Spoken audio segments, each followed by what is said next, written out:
Традиционално македонска каменици како општина и културно-информативниот центар Романса го организираат мемориалниот турнир Миле Јаневски Џингар 2017. Годинава на турнирот на кој се состапени повеќе дисциплини, имаше помалку екипи и поединци, но затоа пак беше далеку поквалитетен. Во мал фудбал имавме 6 екипи пријавени, во ракомет имавме 3, во баскет 5, машка конкуренција, во женска конкуренција 4 и поединечните спортове имавме пинг-понг и столни и тенис. Во тенисот беа 16 машки, конкуренцијата беше 16 души, а во женска конкуренција имавме 4. Како и секоја година, присуството на турнирот беше масовно, во многу масовен број од сите од македонска каменца претежно.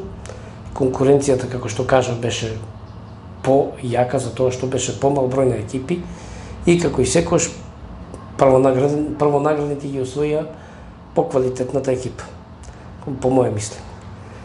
Вообичаено на турнирот беа прогласени и најдобрите екипи и поединци. Во баскет машка конкуренција првото место го освои екипата на Клифов Мохер, додека второ класирана беше екипата на Коце Комерц.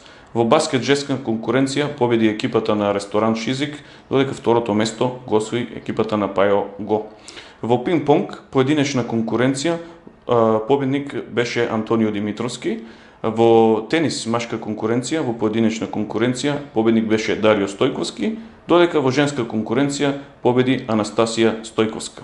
Најдобрите поединци и екипи на мемориалниот турнир Миле Јаневски Џингар како награда од организаторот добиваат викенд патување во Охрид.